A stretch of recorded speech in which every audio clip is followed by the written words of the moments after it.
a Sanda point of view, free, people don't know what Sanda is. It's kickboxing, and a lot of times you do it with gloves on. So the grabbing kind of is left out of it. And what I'd like to do is show how what a traditionalist would do without gloves, and then how that equates into Sanda with gloves on. So they used to say you can't open a knife and fire a gun with boxing gloves on. So it's it changes the dynamic a little bit. There's a lot of body movement, but anytime you try to throw somebody, if you don't have body movement, it's just brute strength. And eventually someone's going to be stronger than you, or you're just going to get old and not want to do it anymore. You know? So that's what I've got. This is Zach. And anyway, we do this for a living. Don't try this at home. All right, anyway, coming looking at how a traditionalist would approach shot to the head, let's say. You have a simple block, but what do you do after the block?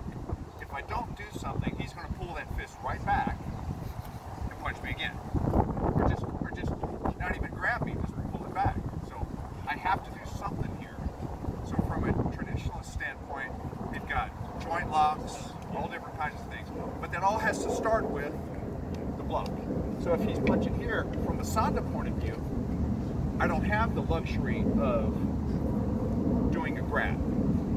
So I better move just in case it comes through. And if he's coming full force, I just have to be able to cover up. Now, ideally, I move and I can come right back in over the top. Or I can move around to the side. See, he's already at a disadvantage unless he could have got out of this if he'd have just took a step backwards. So, take a step backwards. See? It's not rocket science. It takes a long time to get skilled in timing.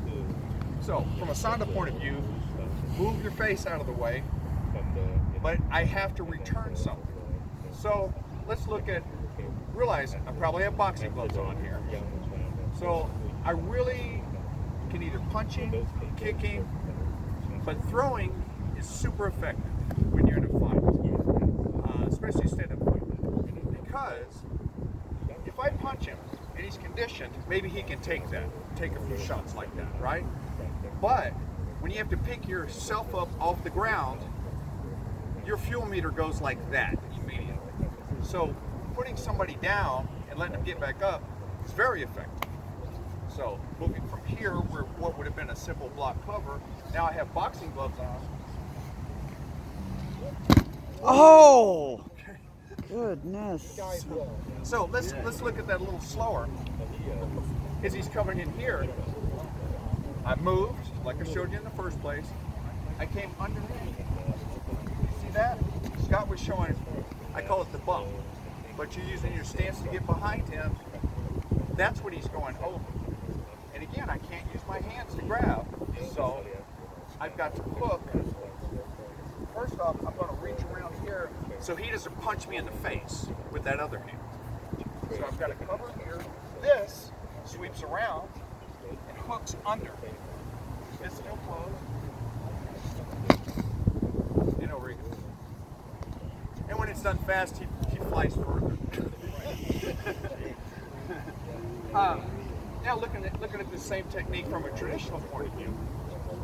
Now I don't have boxing gloves on, so I can grab him. In this case, I really would like to not hurt him. So what am I going to do to not hurt him? Put him in a joint lock. But putting someone in a joint lock is risky business unless you're really good at it. Because the second I start to grab him, he's going to punch me in the face. Okay?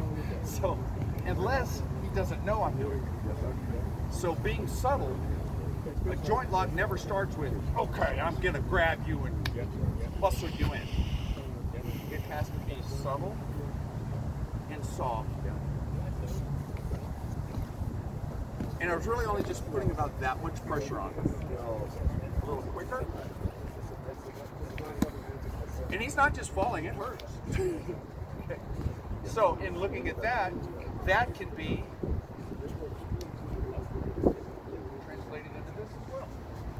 Okay? It's the same, exact same technique. Evade, block, cover. What do I do here? I just stretch. Now, ooh, I can throw him over my hip as well. Everything from that one punch. You've got a lot going on there. Well, what about a kick? Ugh.